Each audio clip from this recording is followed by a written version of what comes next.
Alrighty, hi everybody. Been getting a lot done on this the last few days. I have not been filming it because I just need to concentrate on what I'm doing, but I've getting to a point now where I can kind of explain some of the things that I've been doing on this dude. You could see I had showed you how I use my rake, and I had gotten the rake and started forming a bit of the rounded shape of this upper torso, kind of getting the feel of the shape of the rib cage. Been going through some anatomy books and stuff to make sure that my rib cage is at least adhering to the basic shapes of a human rib cage, only mutated.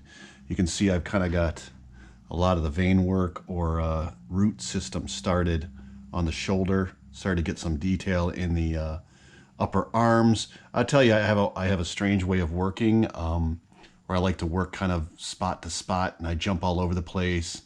Sometimes it leads me to having to go back and destroy an area and re-sculpt it, but it's a process I've kind of gotten in the habit of working in. So that way, when I get to the point where this shoulder is pretty much finished and the upper arm, I can bake all this and then I can work on this and I have something to hold on to. I'll be able to hold on to that upper arm. Always got to work in a process one thing at a time, so I always have somewhere to hold on to. I think I explained to you this is not going to be detailed as of yet, so I can hold on to it kind of like a lollipop while I'm working on the upper torso, which I think is really important at this stage. But taking the head off, you can see I kind of started working on the upper body. I got this shape to where I wanted it, a smoother transition down into the shoulders. You can see the root system is going to play a big part with helping blend this arm into the body, because having to allow for this joint connection area.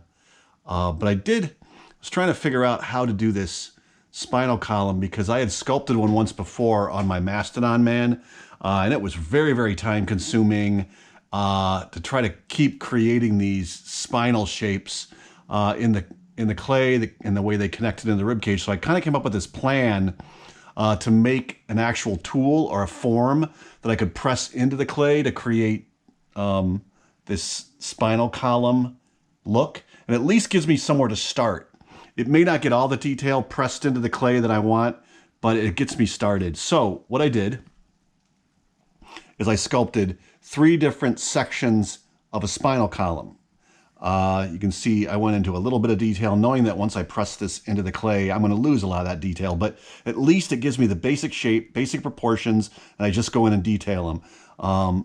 And it cuts down on time considerably. So thinking that I only did 3, so I could kind of have that thin taper up to the thickest spinal column.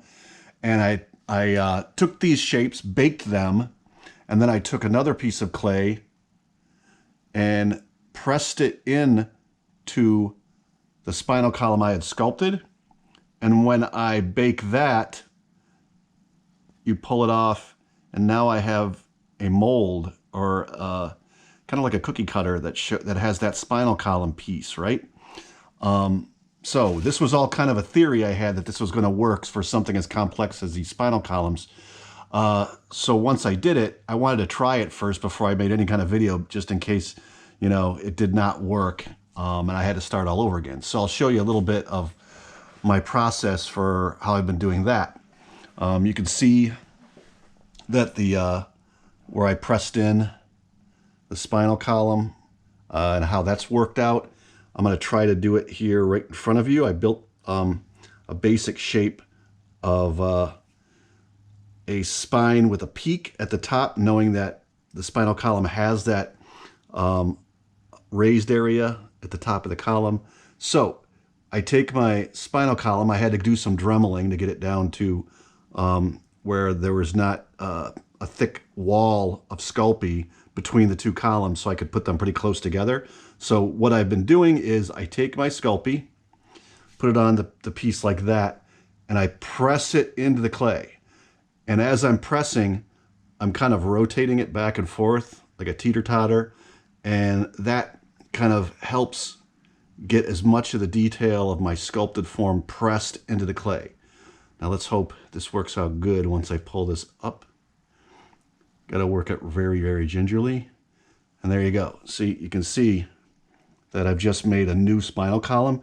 It, of course, is not really as deep and as detailed as I want it, but look at that. It's like it's giving me the basics of what I'm really going to want to have. So I will, after pressing the mold into the clay like I did, I then go in and I start to dig deeper around it and define it and kind of create and accentuate that kind of raised area, or making sure that they're raised enough off the body that it looks like my exposed spinal column. So you can see where I started to form some of the rib cage, but my plan is rib cage connects right about in this area, so these are going to be voids.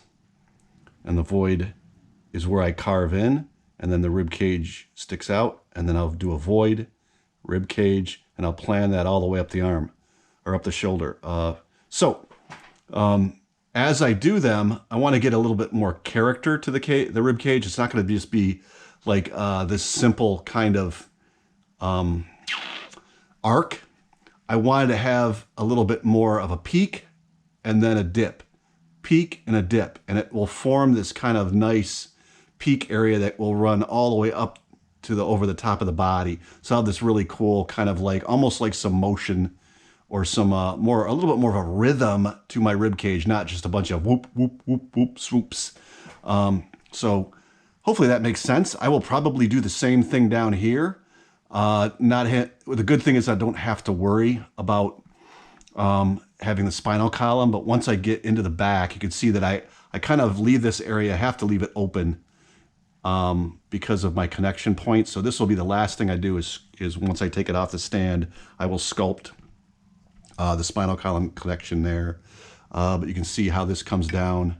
I will run this spinal column all the way down into this area. And then as you can see in my drawing, that it kind of totally blends right into the root system that he has coming up his back. So little peek into what I'm doing as far as to get that rib cage and spinal column look. So I'm going to keep going on this. Like I said, you can see here's how it looks when it's first pressed into the clay.